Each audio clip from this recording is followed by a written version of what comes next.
this video, I'm gonna give you 6 tips on how to get better, smoother handheld footage. Last week we talked about why it's sometimes better to use handheld footage than always just the gimbal.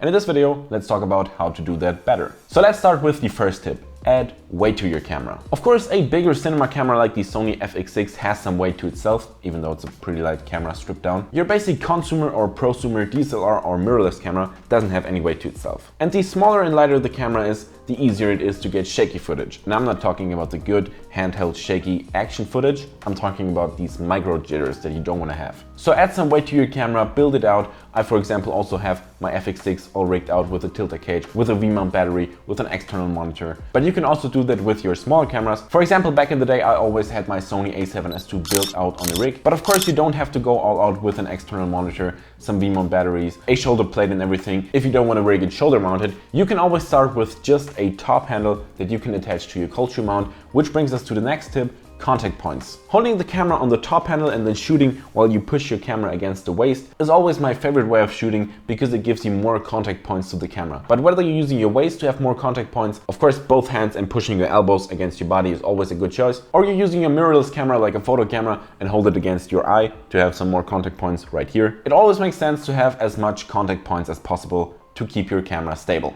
Next, let's talk about handheld camera movements. Of course, you don't always want to just point the camera at something and call it a day. Sometimes you want to have some movements, pan from left to right, have some dolly movements, also some parallax like on a gimbal, or tilt up and down. Sometimes you want to have some movements, and that's where your body movement comes into play. If you, for example, want to have a left to right movement, maybe don't take your camera and walk from left to right, because that will result in very shaky footage. Instead, spread your legs, bend your knees, and move your upper body from left to right with the camera, for example, on your waist. The rule is the more stupid it looks, the better the end results will be. That's one example of how you get smooth camera movements handheld. Next one, pretty simple, pretty self-explanatory. Use a wide lens. Of course, sometimes you want to shoot on 70mm, but of course then your footage will be shakier if you're filming handheld than if you're, for example, on 24, 35 or 60mm. The wider the lens, the more stable your footage will be, and the more zoomed in, the shakier it will be. Next tip, also pretty self-explanatory, not always usable, but use slow motion. If you're shooting in 60 or 120 FPS and then slow it down in a 24 FPS timeline,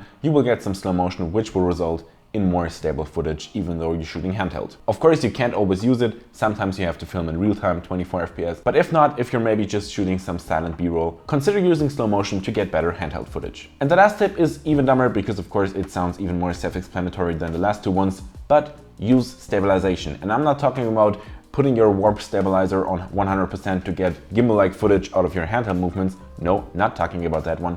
Maybe just use a small percentage, use 10% on the warp stabilizer, or use 0.1 or 0.01 if you're using Final Cut to stabilize your footage, so that we not try to take handheld footage and then emulate a gimbal movement. No, that's not working, but to just get some smoother handheld footage. We still want to keep the handheld aesthetic, the handheld vibe, because that's what we're going for in this video, but maybe some small stabilization will help you. And that's already it from this video. I really hope you enjoyed it and you learned something new. If you did, please be sure to hit that like button, and also consider subscribing right here for more videos just like this one. You can find the last video on why to use handheld and not a gimbal, at least always, right here, and you can find some other video right here. And I will hopefully see you in the next video. Goodbye.